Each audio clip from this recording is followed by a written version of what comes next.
One of my favorite times. I'm gonna film another video talking about games with Will. I think he's already here.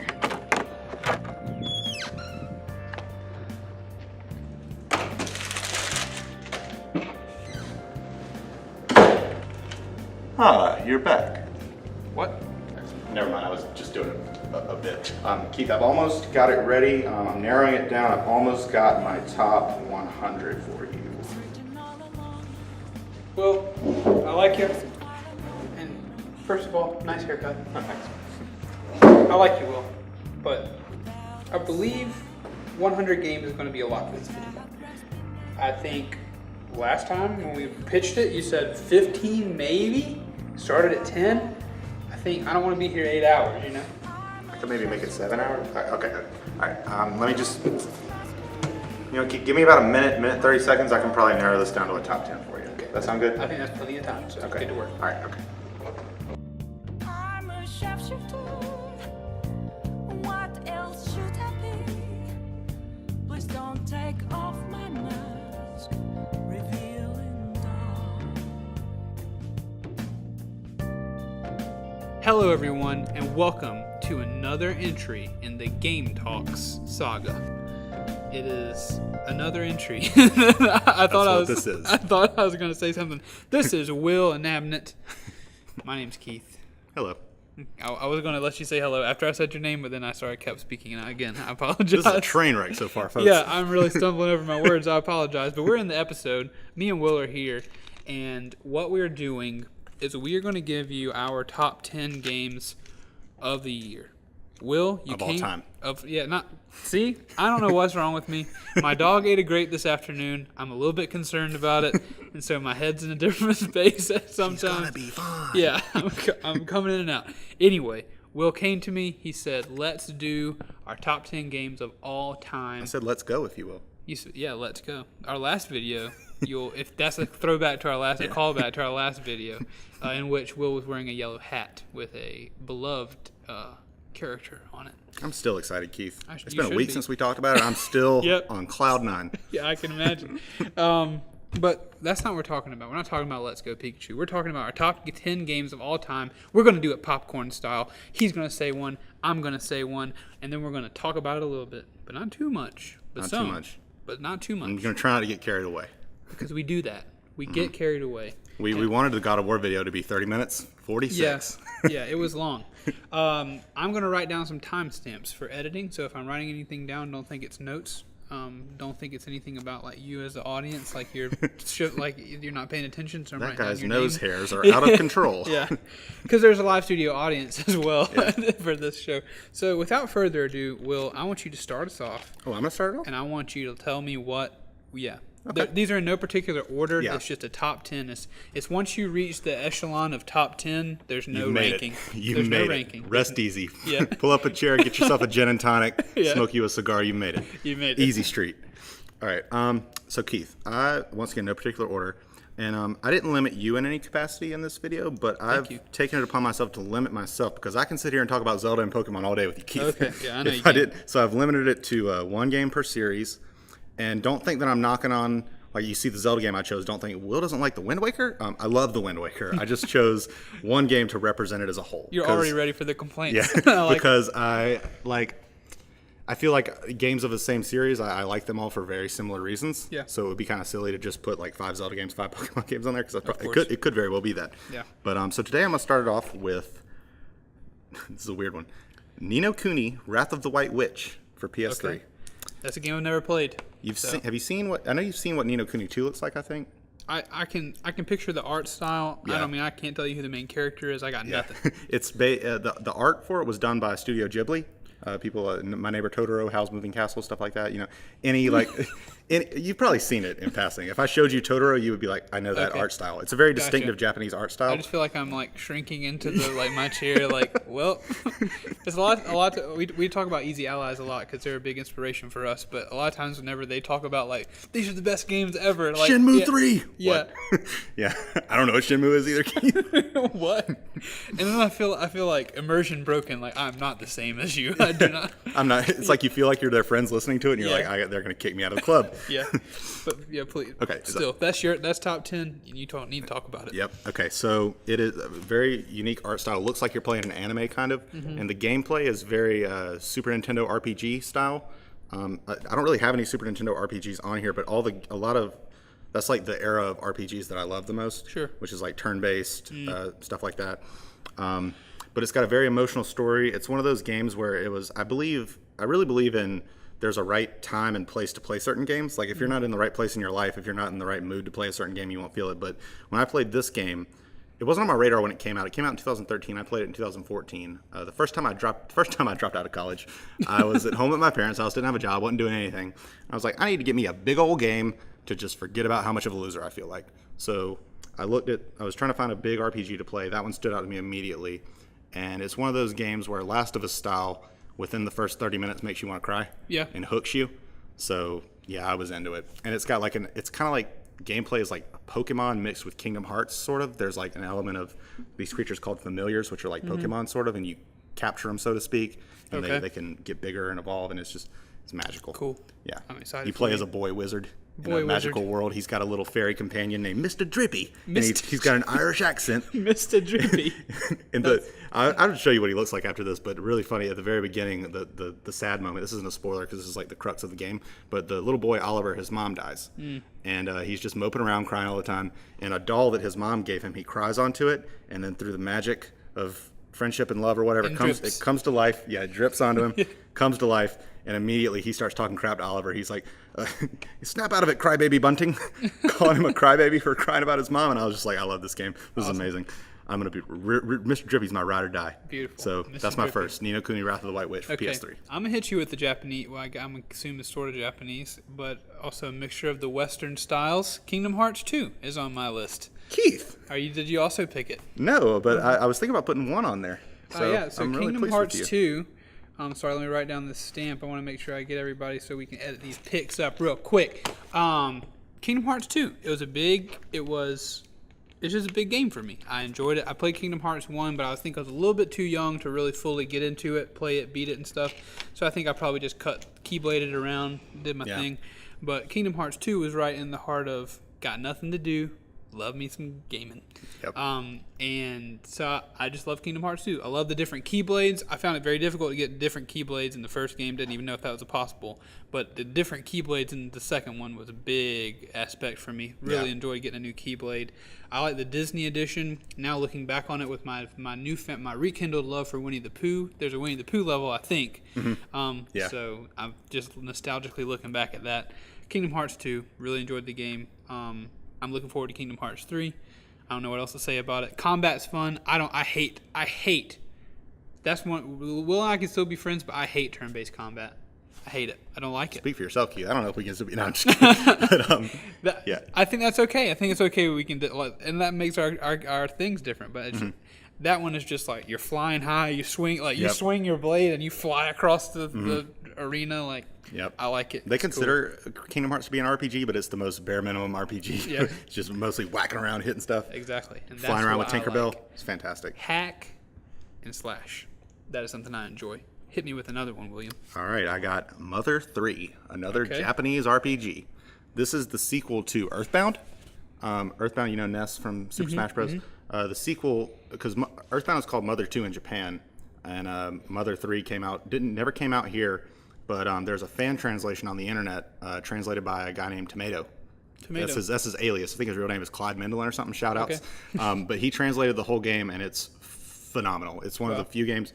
Most of the games, well, not most of the games on here, but a lot of the games on here are ones that have touched me on a very emotional level. Sure. This game resonated with me hard. We're probably gonna have a little bit of music playing from whenever from the game, whenever I first mentioned Mother 3. But that music piece in particular, just it's one of those things that just carry it in my heart. Good. But love me some Mother 3. Mother 3. That's an obscure one that most people probably haven't played, right? They should though. Everybody wants it. They've been clamoring for a Western release for almost 10 years now. Don't know if it's ever coming, but I played the fan translation, so I'm happy. Good. Yep. Back to me. Yep. Back to you. All Take right. it away. Well, from our video from the other couple days, I said it was going to be on my list. It is God of War, the new one.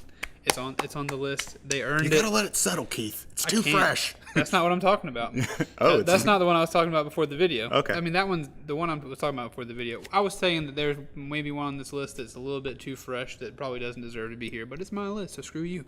I don't feel that way. But God of War is actually not it. I feel like a lot of people would say God of War, once you do let it settle, would be one that people would want on a top 10 list. Yeah. It's good.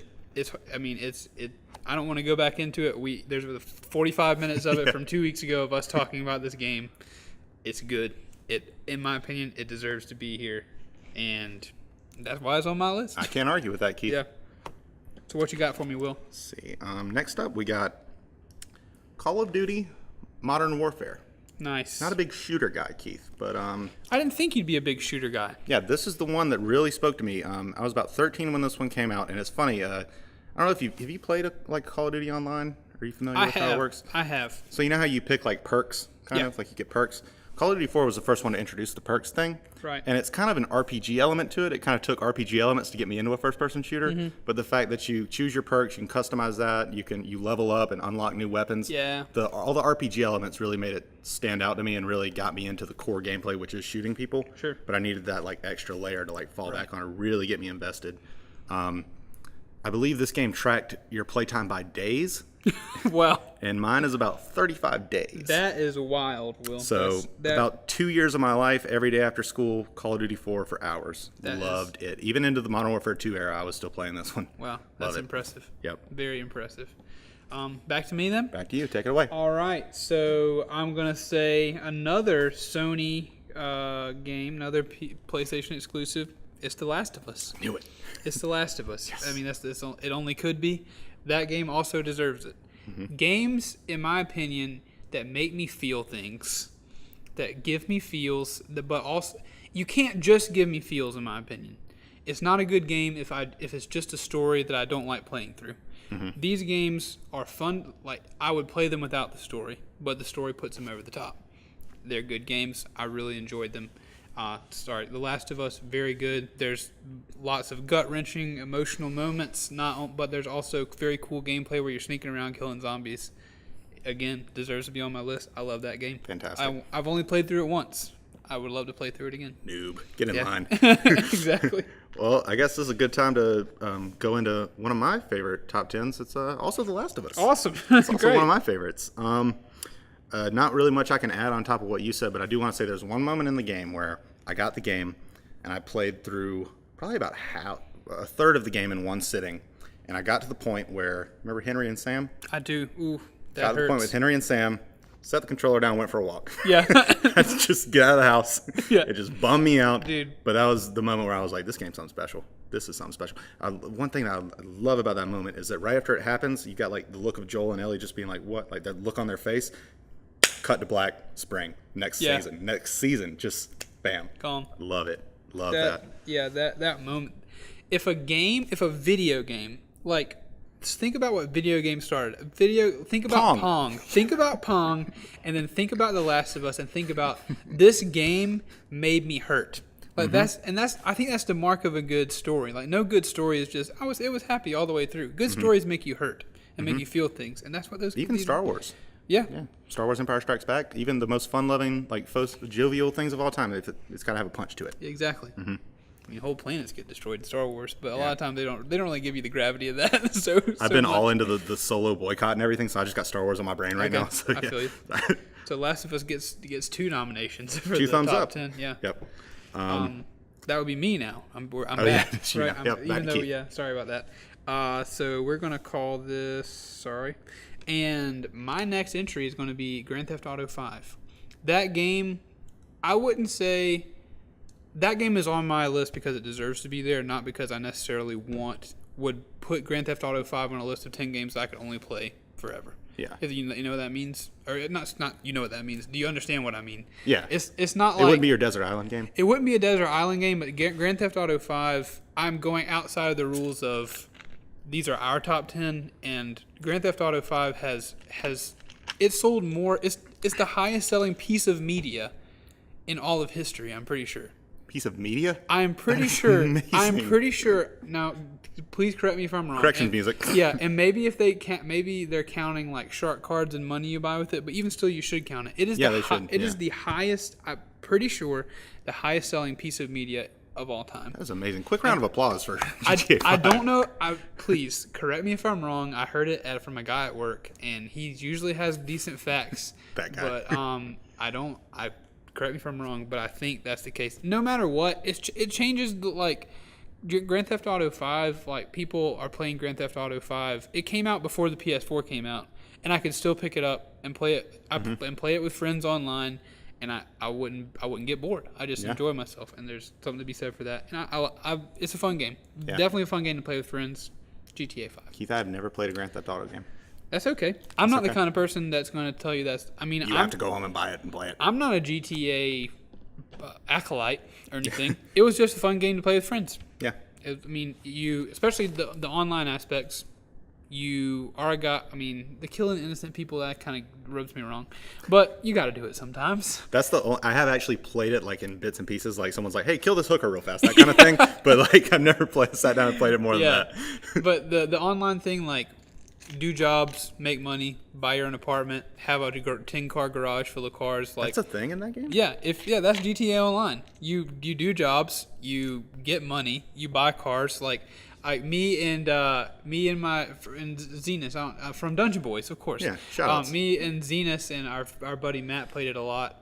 But me and Zenas probably put the most hours in it. And like, eventually, I'll get a car that I really like, and maybe for an hour one afternoon after class in college, I'll just get in that car and I'll drive around. There was a time where stopping at stop signs. There was a time when I worked my butt off to get enough money to buy a giant like Duramax or like a Turbo Max diesel truck that was all jacked up. And like Brandon again from Dungeon Boys, we were roommates at college. He can attest to the fact that on probably any given day after class, I would come home. I would just to decompress, I would come home, turn on GTA 5, hop in my truck that was painted red, white, and blue, and I would drive it like down the interstate into the desert. I would drive it and like just rock climb up a mountain and just enjoy the scenery at the top to like decompress after class. That was my ritual. RPing hard. And I wish I could go back. He has my copy of it now, but sometimes I wish I could just like hop in that truck and drive. But I've taken far too much time on GTA 5. GTA 5 is on my list. Shout outs, highest selling media of all time. I think. We think. Yeah. My turn? Yeah, absolutely. All right, Keith. Going for Super Mario Galaxy. I got Rosalina here. You know who she is? I don't know Rosalina. She's like the Princess Peach of Mario Galaxy, kind of. I mean, Peach still exists in that game, but she's like the princess that you mostly interact with. Mm-hmm. She's a character in Smash Bros. That's what this amiibo is based off of. She fights with that star. You use it as like a projectile, but then it also mimics your moves. So like you shoot it out and then like start punching, and the star will also be punching. Oh, that's cool. Yeah, it's really cool. She's a really cool character. But Mario Galaxy, one of those things where when Super Mario 64 came out, I was like 2 years old. Yeah. So Super Mario Galaxy is kind of my Super Mario 64. Mm-hmm. The Nintendo Wii. Now, I owned a GameCube like a few years before the Wii came out, but the Wii was the first time that I went hardcore for Nintendo. Yeah. And Mario Galaxy was one of the first games that I fell in love with on that system. And I just love it. Just the mechanic of being on planets, the way that the gravity works in that game. Yeah. Like if you're on like a tiny little planet, you can jump and you'll spin around the whole planet and land really somewhere cool. else. Just the fact that they could do that in 2007, like it was really groundbreaking at the time. And probably just the most fun 3D platform I've ever played in my life. Wow. Even Mario Odyssey couldn't top it for me. It's one of those things where like I feel like a lot of people when Galaxy and Odyssey came out, they're like, yeah, but it's not Super Mario 64. That's what Galaxy is for me. It's like, it ain't Galaxy though. But Super Mario 64 was close to making the cut. Really? For mine. I'm only like what, 2 years older than you? Year and a half. Year and a half older than you. I remember my granddad bought me a Nintendo 64. Interesting dynamic there. I don't know why it was my granddad who bought it for me, but it had Mario 64. I played it when I was a kid, never beat it, but it almost made it. And I feel like I was squeezing one in. I shouldn't have squeezed that in. I apologize. That was almost like making it an 11. I was thinking about it at the very end in one breath, just honorable mentions for 5 games real fast. But yeah. Hey, I don't know. That won't bother me. We'll see. Are you ready for me to give you another one? I'm ready, Keith. All right. I'm going to give you another one. One that is really, I think, on most people's lists. It's The Witcher 3. Wild Hunt. That game's good. It's got for me, I know a game's good whenever I can come in on the third one. Like, I don't care. I don't care what happened before. Yeah. Nothing as far as I'm concerned. It's just a good game. It's a great RPG in my opinion. It's cool that you play a well-defined character that you also get to have RPG elements about, where you can choose armor, you can choose how he uses his powers, you can make decisions on like what he would actually do. Dialogue stuff as well. You can give him a different personality or whatever based on the decisions you make, I guess, a little bit. He's always going to be Geralt of Rivia, but have you played it? I own it, Keith. I played like the first hour or so and just couldn't get into it. But with your recommendation, I might go back and try it again. It's good. I think the story's good. It's, again, I don't know a whole lot about it, but there's something about like the world, and it's your job. You're like a monster hunter. You're a witcher. You hunt monsters. And there's I think there's games out there where they say like, you're this kind of person, so you can do your job in the world, but really you're going to end up saving the world or whatever. And that happens in this game. I think you do save the world. I actually have not beat it. Another reason where that's kind of crazy to be in the top 10, I haven't beat it. Yeah. I started it in a time where I had plenty of time, and then I got to a point where I just couldn't give it. It's like we used to have horses at my mom's house, and we really liked riding the horses, but my mom was like, we have to sell them. We can't give them the time they deserve. Yeah. So that's how I feel about The Witcher 3. Like, I can't give The Witcher 3 the time that it deserves. Yeah. So I just don't play it. But it's good. The combat is fun. That's another thing, like the sword fighting and the silver versus steel swords, and you have magic that you can use. Yeah. But what I was saying about you're a monster hunter. So, yeah, there's main quests, but if you want to just spend all your time doing contracts on monsters, that's cool. You can. And that's what I did. It was really fun. And you're getting stronger from doing that, too? Yeah, you get XP and stuff. Some of, like, the bounties will tell you how hard of a level this will be as far as it was a lot of fun. I think it deserves to be on a top 10 list somewhere, so I'm putting it there. I've heard it pitched to me. Someone pitched it to me as a Skyrim, but written by, like, a serious novelist. Kinda. Like, I've heard that there's like a story, like side quests that have really emotional payoffs, and like it's really like goes deep. Yeah, I would say it's not as choosy who you want to be as Skyrim. Like you don't get all those choices, but it's definitely a Skyrim-esque kind of land. Like a more focused Skyrim. Yeah. Definitely, definitely. But Witcher 3 Wild Hunt, play it. Now I want to go play it some more, but I don't have the time. Yeah, I might have to go try that one again. Once I finish Persona 5, I might have to dust off Witcher 3 and give it a whirl. Let's see. Hit me with another one, William. All right, Keith. My next one this is the one that's the most fresh. Okay. So, I don't know if too many people will disagree with this choice, but going with The Legend of Zelda: Breath of the Wild. No one's disagreeing with that one, big dog. I don't think. I think people are on board. I think so. I like to believe so. This is one of those things where this is a really weird one for me, Keith, because I bought it for Wii U and wasn't feeling it. I don't know what it was. It's very non-conventionally Zelda. Like it has the spirit of Zelda in it, and you're exploring things. Everything's kind of a puzzle. It's got the Zelda spirit to it, but it was very un-Zelda, and it was just not really what I was looking for at the time. So and it was also one of those things where it was like I bought it on the Wii U, and I was like, my Wii U's old. I don't want to hold this big clunky goofy gamepad controller. Like I was over it. I was over the Wii U, but I got a Switch for Mario Odyssey, and I beat Mario Odyssey in like 15 hours or so, and I was like, man, well, I've got this Switch. I still want to play things on it.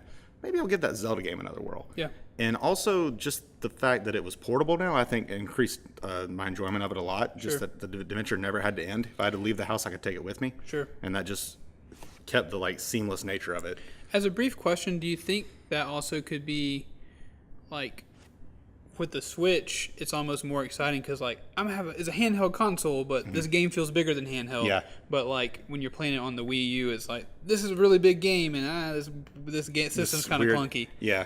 Maybe it was one of those things where the magic of it being a brand new system with the coolest concept ever. Right. I think that was a perfect blend of this brand new concept for a video game machine and this brand new concept for a Zelda. Yeah. It just felt right. Sure. I don't know. Something about playing it again on the Switch got me into it, and I have about 200 hours on that game. Wow. So. Love it. I did all the shrines. Fully upgraded that green tunic. The only way to get the green tunic, because they were really pushing Link's new look in this game. Yeah. I think to try and sell that this ain't your grandma's Zelda game kind of thing. Link wears a blue tunic now, and he doesn't have a goofy elf hat. Right. And you got to have that hat. Yeah, but the only way to get that is also when I was playing the game, I read that the only way to get the green tunic was to do all 120 shrines. Oh boy. And I was like, I'm not fighting Ganondorf for Ganon without the green tunic. Yeah. I got to do all those shrines first. Yeah. So I didn't beat the game until I did all the shrines. Right. I beat him with the green tunic, how you should do it. That's But I've amazing. actually grown to like the new look for Link a lot. I'm really excited to see him in Smash Bros. Awesome. They can actually do a lot with his moveset to change it up from the bet. classic. He's got all these new runes, and he can make ice blocks out of nothing, and man, it's going to be awesome. Oh, it's going to be good. I'm gonna be playing that game in 8 days. That's 9 exciting. days. Oh man, That's exciting. Most By the likely he's time- already played it. Yeah, by the time you guys have seen this, I've already played it. But I love that idea, the aspect of filming things ahead of time. You kind of get to time travel a little bit. Yeah. It's pretty great. So is that my turn now? Yep, your turn, my friend. All right. So another one we mentioned earlier in talking about The Witcher 3, Skyrim. Elder Scrolls 5, right? That's Good 5. pick. Yeah, Is it's it 5. Yeah, it's 5. Skyrim. That game for me is I'm putting it in there for replayability. Oh, yeah. There's it's one of the few games that I'll say like I played that game with my little brother Bryce before I moved like in high school, early high school. I'm now out of college by 2 years, and I still think, well, if I'm bored, I can just boot up Skyrim and go whack around. You know, like That's wild.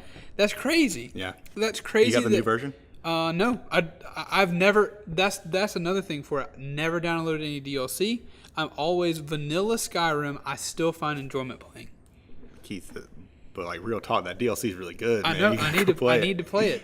The whole thing is like I hate that I have a full time job that I've grown up. I kind of just want to be a vagabond and use all my money for video games But I love my wife and I'm married and that's what I prefer.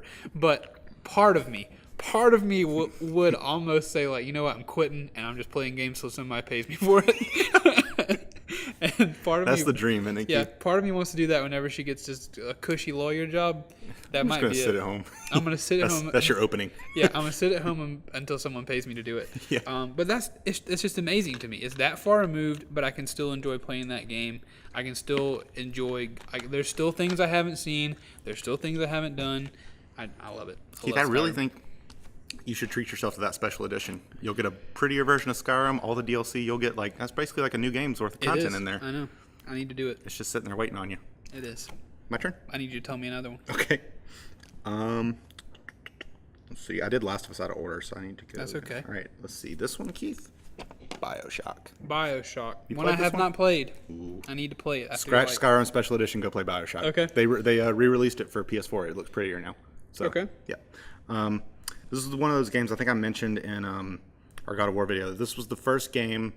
It was the 1-2 punch of this and Mass Effect. Okay. 2007, where that was actually like the perfect culmination of like everything I love about video games happened in 2007. That was even Rock Band when Rock Band came out. Yeah. And like we had Mario Galaxy came out that year, which is just like pure whimsical video game joy. Mm-hmm. And then BioShock is the other end of the spectrum where it's like, yeah, it's a video game, but it's also a book that you're playing through. And it's so on the nose and literary, Keith, that like the whole thing is like a reference to like it's all about like libertarianism and like free market and capitalism and all this stuff. And the main villain who created Rapture, this underwater city, his name is Andrew Ryan, which is like Ayn Rand, who wrote what is that called? Atlas Shrugged. Yeah. Yeah. Okay. So yeah, it's very on the nose, literary. Like we're gonna name a character Andrew Ryan. Just, I love it. I could talk about that game for 2 hours, but I'm not going to. I'm gonna spare you. But I it's never one of played the it. I'd like to play it. one of the best twists in any video game. I don't know. Have I you do had know that the ruined twist. for you? I know the twist. Man, it's still worth playing though. Yeah. Still worth playing. That twist blew my mind when 12-year-old me. You Yeah. better believe I was sitting in the, what? Mom, video games are real. This is real. This means What something. do you say before I do things? Yeah, it's not Pong anymore. But yeah, that was like my awakening moment with video games where I was like, this is something I'm probably going to do for the rest of my life is play video games. Yeah. Your turn, my friend. All right, my turn. my turn. So another one. Let's see. I'm gonna tickle your fancy a little bit. Pokemon Blue is on my list. It's on my list because of the memories that I have with it. It's on my list because of the little trophy that my dad made when I finished it. It's on my list because it's just fun. It's good, down home, wholesome video game fun. That is what it Introduced is. me to Pokemon. It really, me having played it, rekindled our friendship and this thing that we're doing Whatever on the we're doing right videos. now. Yeah, I owe a lot to Pokemon Blue, and Pokemon Blue is fun. It's on the list. Pokemon Blue. I'm so glad that it made your top 10. It Pokemon did. means something to you. Might not mean quite as much as it means to me, but it does. definitely means something to you. There's no way it means as much to me as it does to you, but something. Yep. Oh, that makes me so happy, Keith. You got a turn-based RPG on there. I'm proud of you, true. my friend. That's true. Proud of you, man. I'm a hypocrite. This is funny because I've actually only got 3 turn-based RPGs on here. I mean, I guess that Interesting. is almost half of the games, but still. Right. While we're talking about turn-based RPGs, Keith, it's my turn for a Pokemon Yep. game. We said something about how you're about a year older than me, so I'm going to be the baby right now and say Pokemon Gold, Silver, and Crystal is my favorite. All right. I had played Red and Blue like maybe a month before Gold and Silver came out, but the first time I played Red and Blue, I knew like there's a new, better looking version of this coming out soon, so it was kind of like one of those things where like I want to get caught up and know what I'm doing. Because I watched the TV show and I was like, okay, the games exist, new one coming out, let me fiddle around with this for a little while. And I don't know, Game Boys must have been really cheap back in the day, because I remember parents just like buying Game Boys for kids like on a whim. Just like every kid had a Game Boy, and it was like if you wanted a Game Boy, you could get one really easy. Or maybe I just went to daycare with rich kids, but I don't remember. Yeah, I don't remember there being a big barrier to entry for Game Boys. I don't remember having to beg for a Game Boy I felt like I was really wanting the Nintendo 64. Yeah, it was a different caliber of like, if I wanted a PS2, like wait for Christmas, buddy, and maybe. Yeah. But a Game Boy, we'll get you a Game Boy kind of thing. So Maybe it was just he'll shut up about the PlayStation if we get him a Game Boy. I probably did for a while too. Yeah. But Gold, Silver, and Crystal. To this day, this is the only Pokemon game that does this. Once you beat it, you go back to Kanto. So the Johto region is right next to the Kanto region. You don't find this out until the very end of the game, but it's like the map shifts over a little bit, and there's the original region from Red and Blue, and you can go through there, run through it. It's kind of like a baby run, sort of, because all the gym leaders are kind of the same level. It's not the same as it's not like a second adventure, really. Sure. It's kind of like just going around cleaning up, sort of, so to speak. It's like, let me just go whip these gym leaders real fast and then go fight Red, because at the very end, the final boss fight of Gold and Silver is Red, which is the canonical name of the protagonist from Red and Blue. So you go fight Red at the end, the very end, makes sense. Post game. You go up to Mount Silver, and I love this. Whenever you talk to him, you know what he says? What? ... Because Because you don't speak. Yeah, he so never awesome. speaks. Oh, that is great. Yeah, and he's got like a level 81 Pikachu. Yeah. He's got like his team is very inspired by the anime. I think he's got a Pikachu, a Charizard, a Blastoise, a Venusaur, a Snorlax, and then an Espeon for some reason, which is one of the new. They added 2 new evolutions to Eevee in Gold and Silver, which were Espeon and Umbreon. You familiar with those guys? You probably seen Not them. by name, but I've seen him. Yeah, Sure. the pink one, the big ears, and then the black one with yellow rings on him. Yeah. So cool. Those are probably my favorite Eevee evolutions. Yeah. But That was one of those things where it's like, hey, don't forget you're playing this new game. yeah.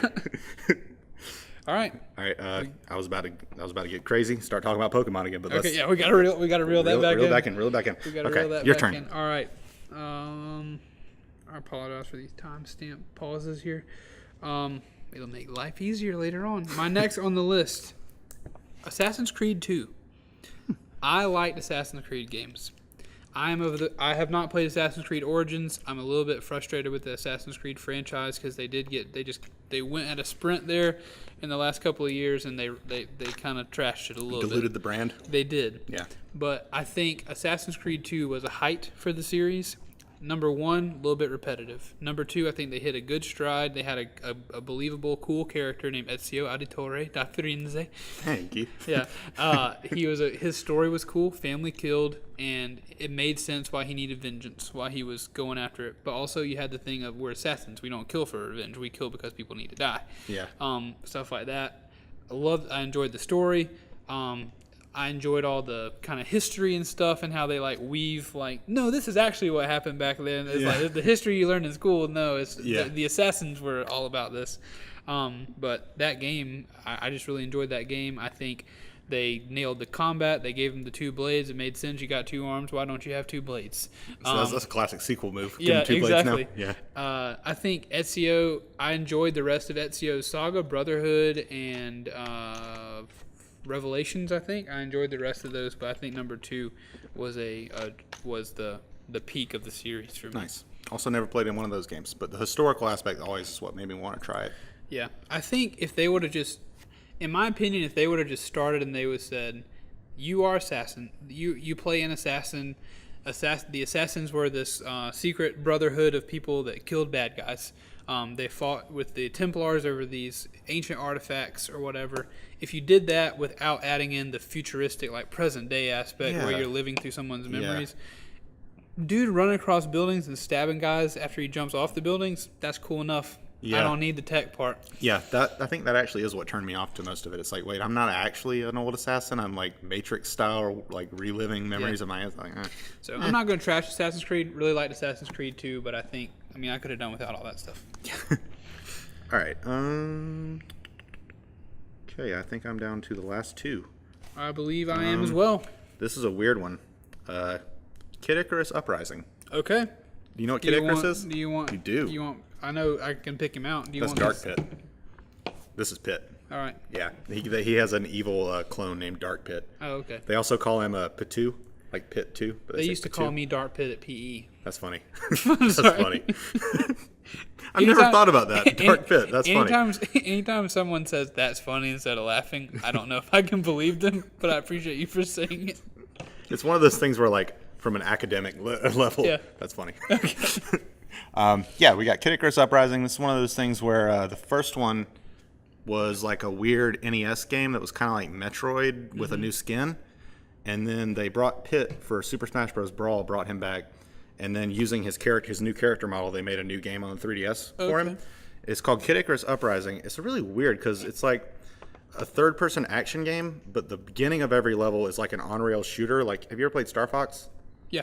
It's kind of like that. It's like you're playing Star Fox. You're going around shooting things with like laser pistols and blah blah blah. You're an angel, and like the main bad guy is at first it's Medusa, and then Hades comes in. And the Hades in this game is my favorite Hades ever. Yeah. Like Hercules from Disney Go Home. Oh, like wow. This Hades is amazing. He's like very like he's like flamboyant, but like deep voiced flamboyant. Yeah. I can't do an impression of him, but I just love him.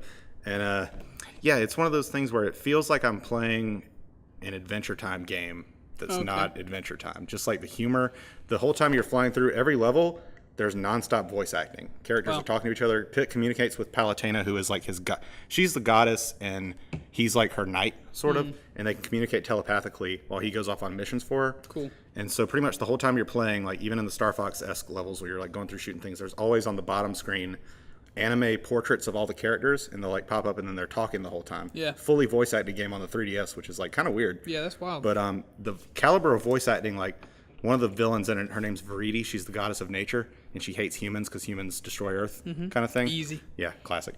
And but she is voiced by Starfire from Teen Titans. Huh.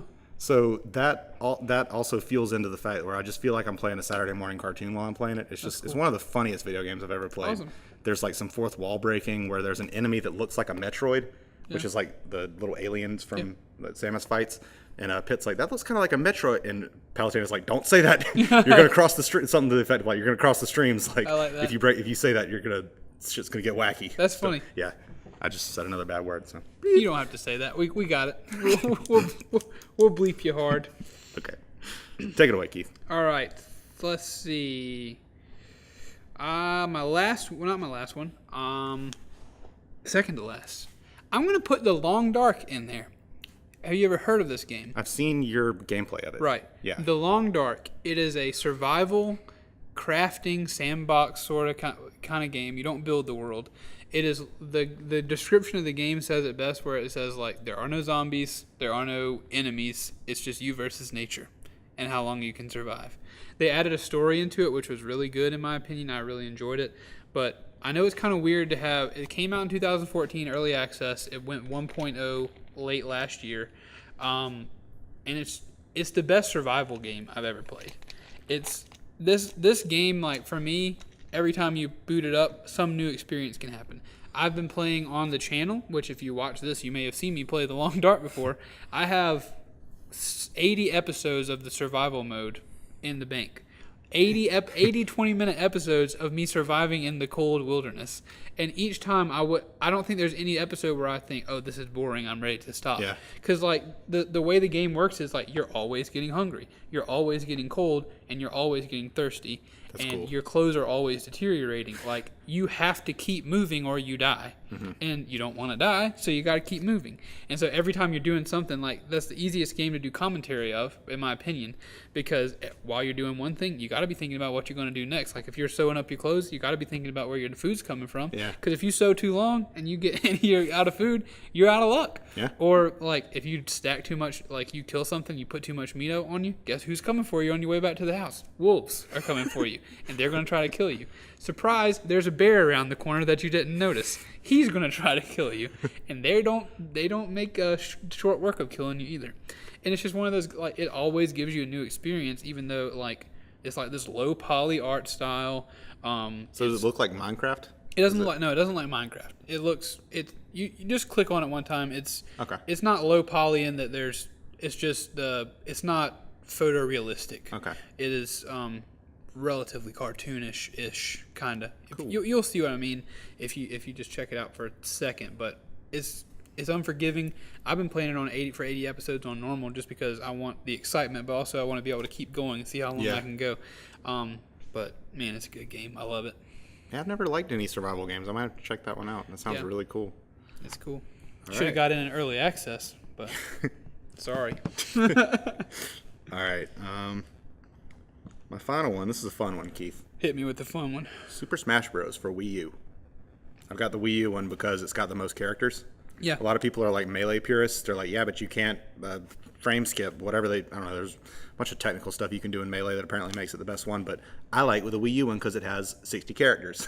And I like Nintendo characters. And I like beating up Nintendo characters as Nintendo characters. And there ain't nothing wrong with that. Can't play as Bayonetta in Melee. Sorry, do folks. it. But yeah, I just love it. I think that there's not a whole lot I can say about Smash Bros. Anyone that's played it for even 10 minutes knows that it's just bombastic, fun, over the top. Just it's like I said about Mario Odyssey, or Mario Galaxy. It's just like pure kinetic video game joy. Yeah. Just in a cartridge. Yep. Love it. Agreed. Guess what my last one is? What's your last Super one? Smash Brothers. Melee. I just picked Super Smash Brothers. Uh-huh. I think I'm gonna go with I know we kind of ruled out the whole series thing, but I'm picking I think we should just say the last one on each of us is the idea. For me, it's the idea of Super Smash. Just the Brothers. idea of Super Smash Bros. It is. Started playing Super Smash Brothers at daycare, like at Miss Joe's Playhouse Nursery. Shout outs, Miss Joe. Yeah, everybody gathered around one little like TV on a cart, like that's probably this big around. We're all like playing like original paper looking Super Smash Brothers. Yeah. Then we get Melee on the GameCube. We play the crap out of that at daycare because whenever the consoles ramped up, so did Miss Joe. Miss Joe took care of us. And Wait, so there was just like a stationary GameCube there? two. That's so There were awesome. two on carts that you wheeled out. You could only wheel them out like after lunch. You had to play outside and stuff, but Yeah. like after school when all the big kids got there and everything, wheel them so GameCubes out. dope. It was beautiful.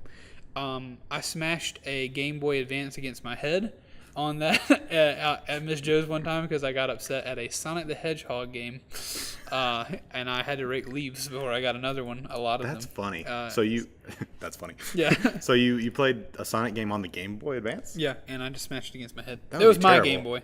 Oh, okay. I can't imagine playing a Sonic game because they're so fast. I Yeah. can't imagine. That's probably terrible. That's probably why you smashed it. Yeah, well, I wasn't good at it. Yeah. But no, just all the way up.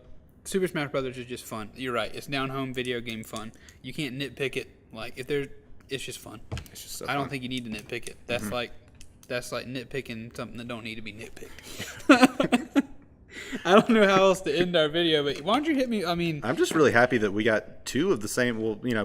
Actually three because we got Pokemon. We both got a Pokemon game on there. Yeah. Both got The Last of Us on there, and we both got Smash Bros on there. We're sure more did. alike than we thought we were, Keith. we are. Yep. So, talking about Smash Bros, I'm gonna, in the future they'll be seeing this after I've already played it, but I cannot wait. Yeah. 9 days, I'm gonna be playing the brand new Smash Bros game. That might dethrone this Wii U one. I might have to go in there, Smash Bros for Switch, change it. But, yep. Well, folks, This was fun, Keith. It was fun. I really enjoyed it. We'll have to do top 10 games of all time again sometime. See what's changed in a year. 2019 is gonna be a real doozy. Yeah, it will. But thanks everybody for being here. We hope thanks you for joining will us. comment, subscribe. Tell us where we're wrong. Tell us why our lists suck. Give us your own list. Yeah, give us your list. And I'd love to read through those. I'm sure Will would as well. But in the meantime, please be sure to do those things, and we'll see you in the next video we do. Yep. Take it easy, guys.